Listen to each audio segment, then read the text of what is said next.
호세아 8장 1에서 14절 말씀입니다.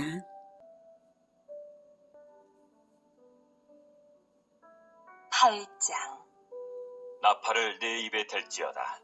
원수가 독수리처럼 여호와의 집에 덮치리니 이는 그들이 내 언약을 어기며 내 율법을 범함이로다. 그들이 장차 내게 부르짖기를 나의 하나님이여, 우리 이스라엘이 주를 아나이다 하리라. 이스라엘이 이미 선을 버렸으니 원수가 그를 따를 것이라. 그들이 왕들을 세웠으나 내게서 난 것이 아니며 그들이 지도자들을 세웠으나 내가 모르는 바이며 그들이 또 그 은 금으로 자기를 위하여 우상을 만들었나니 결국은 파괴되고 말리라. 사마리아여, 내 송아지는 버려졌느니라. 내 진노가 무리를 향하여 타오르나니 그들이 어느 때에야 무죄하겠느냐. 이것은 이스라엘에서 나고 장인이 만든 것이라. 참 신이 아니니 사마리아의 송아지가 산산조각이 나리라. 그들이 바람을 심고 광풍을 거둘 것이라. 심은 것이 줄기가 없으며 이삭은 열매를 맺지 못할 것이요 혹시 맺을지라도 이방 사람이 삼키리라. 사랑하는 형제 여러분, 1월 30일 월요일 저녁 목상에 오신 것을 환영합니다. 7장부터 호세아의 네 번째 설교가 진행 중이고요. 7장에서는 이스라엘이 뒤집지 않은 전병처럼 이방과 혼합된 위선적 종교 행위를 하고 애굽과 아수르를 의지하며 성심으로 하나님께는 돌아오지는 못하므로 멸망에서 벗어나지를 못함을 말하였습니다. 1절 나팔을 내 입에 댈지어다. 나팔을 부는 것은 전쟁이 났을 때 부는 것입니다. 그러니 나팔을 입에 대라는 말은 하나님의 심판으로 이방 군대의 침입이 임박했다는 뜻입니다. 이 예언대로 북이스라엘은 아수르의 살마네셀 5세에게 주전 724년에 포위당해서 주전 722년에 그 동생 사르곤 2세에 의해서 멸망했습니다. 원수가 독수리처럼 여호와의 집에 덮치리니, 여기서 여호와의 집은 이스라엘 백성을 말합니다. 민수기 12장 7절에서도 모세가 내 온 집에 충성했다라고 이스라엘 백성을 내 온 집이라고 표현을 하셨죠. 예. 이스라엘 백성인데 여호와께서 여호와의 집인 이스라엘에 독수리처럼 여호와의 집에 덮치리니, 네, 원수가 그렇게 하시는 것은 이스라엘이 바로 그들이 내 언약을 어기며 내 율법을 범했기 때문에, 언약을 깨뜨렸기 때문에 그렇게 하시는 것입니다. 여전히 여호와의 집이라고 부르시면서 원수가 덮치도록 허락하시는 하나님의 마음이 얼마나 아프시겠습니까? 2절 그들이 장차 내게 부르짖기를 나의 하나님이여, 우리 이스라엘이 주를 아나이다 하리라. 이스라엘이 이미 선을 버렸으니 원수가 그를 따를 것이라. 그들이 왕들을 세웠으나 내게서 난 것이 아니며 그들이 지도자를 세웠으나 내가 모르는 바이며 그들이 또 그 은 금으로 자기를 위하여 우상을 만들었나니 결국은 파괴되고 말리라. 네. 호세아 때 아수르가 침략하여서 사마리아 성을 3년간 포위했을 때에 재난 속에서 자신들의 안전을 위하여서 하나님께 부르짖을 것을 예언한 것입니다. 그러나 그 외침은 참된 회개가 아니기에, 네, 그들이 장차 내게 부르짖기를, 이게 참된 회개가 아니에요.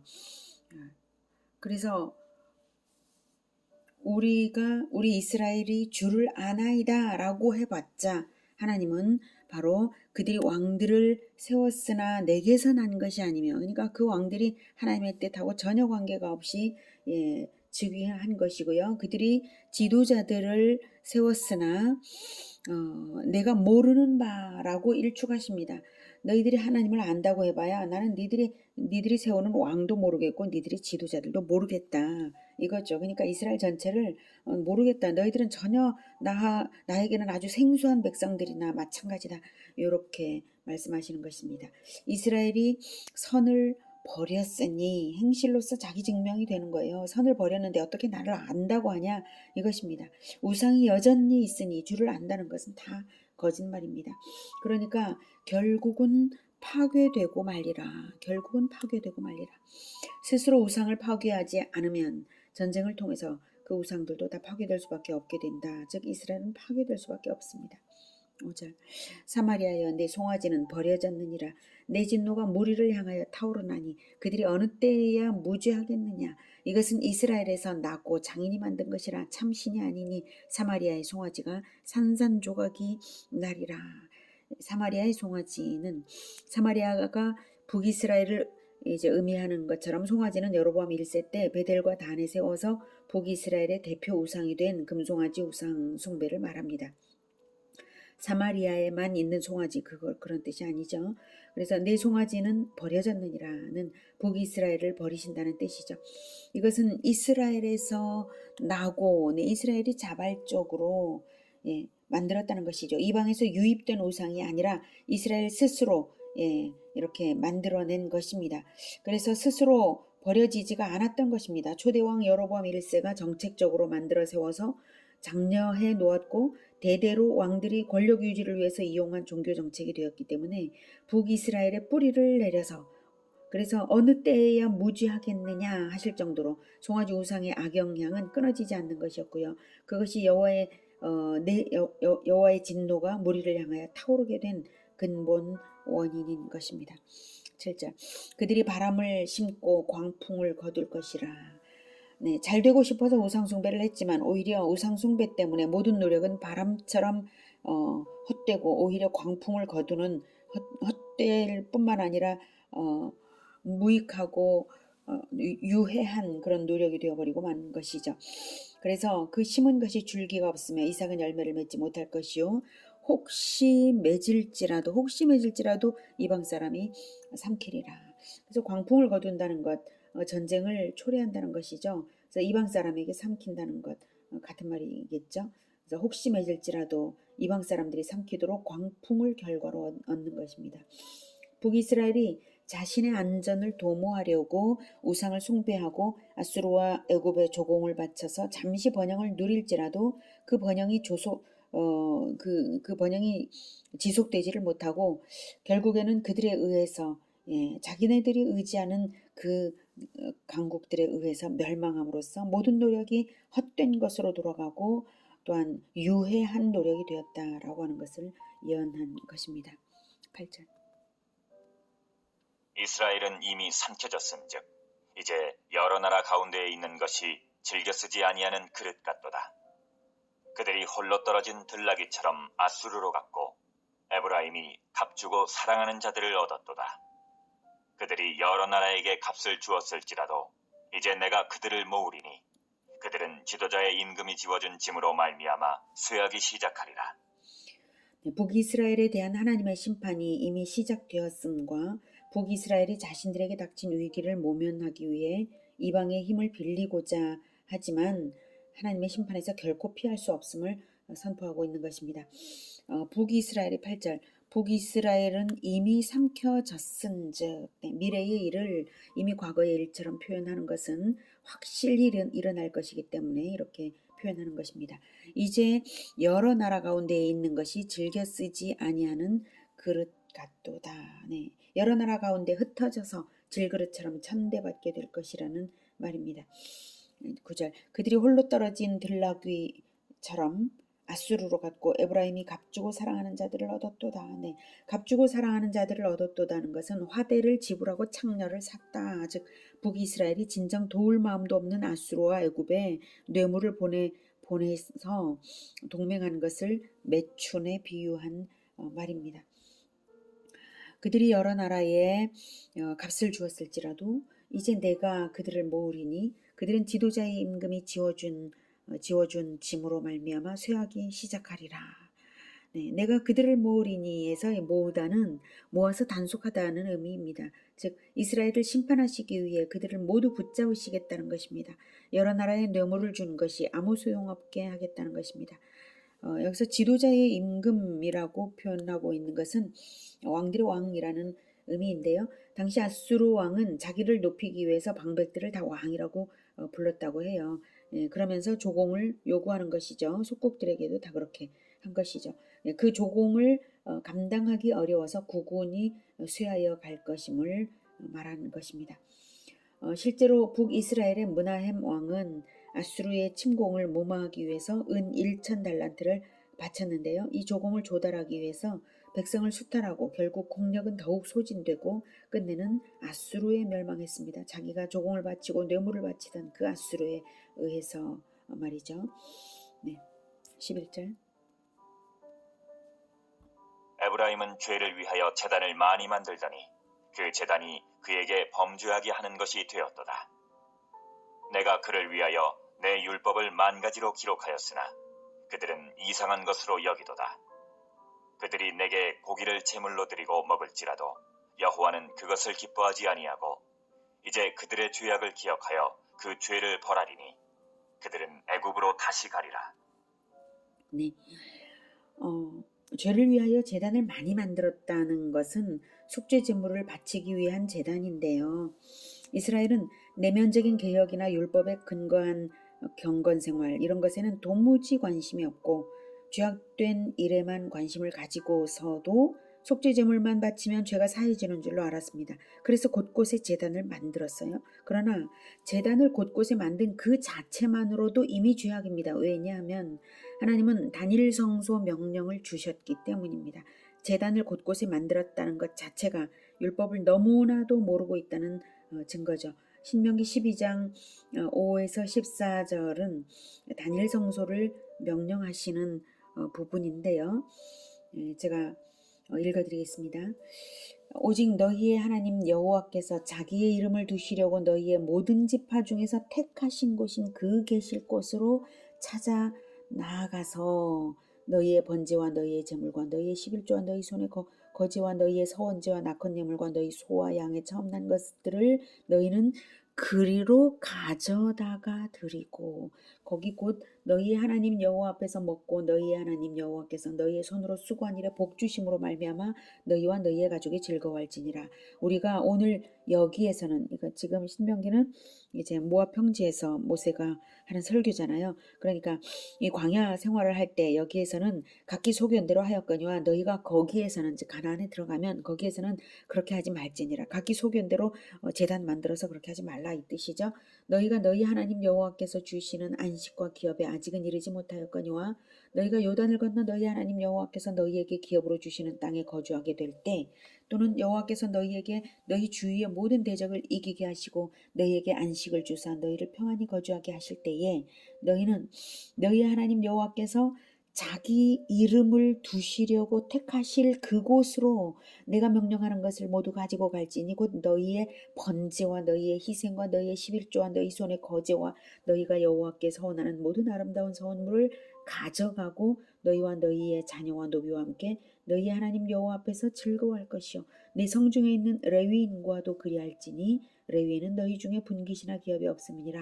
너는 삼가서 내게 보이는 아무 곳에서나 번제를 드리지 말고 아무 곳에서나 번제를 드리지 말고 오직 너희의 한 지파 중에 여호와께서 택하실 그곳에서 번제를 드리고 또 내가 내게 명령하는 모든 것을 거기서 행할지니라.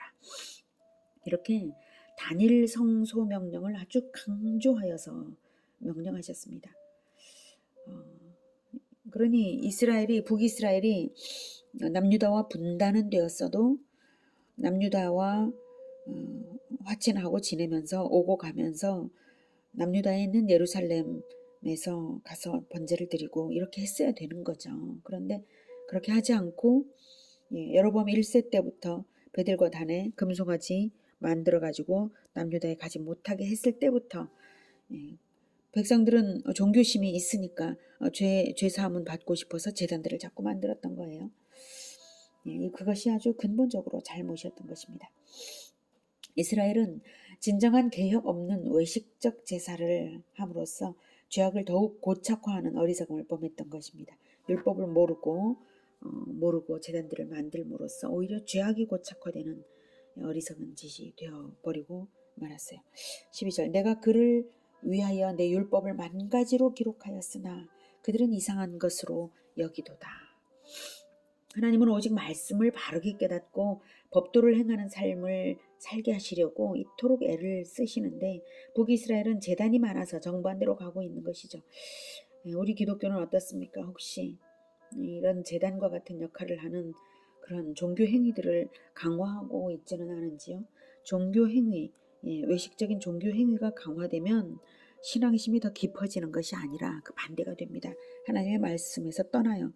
종교 행위로 만족해 버리는 것이죠. 그래서 오직 하나님의 말씀에 집중해야 됩니다. 종교 행위가 강화되면 안 됩니다. 네, 그런 건 위기입니다.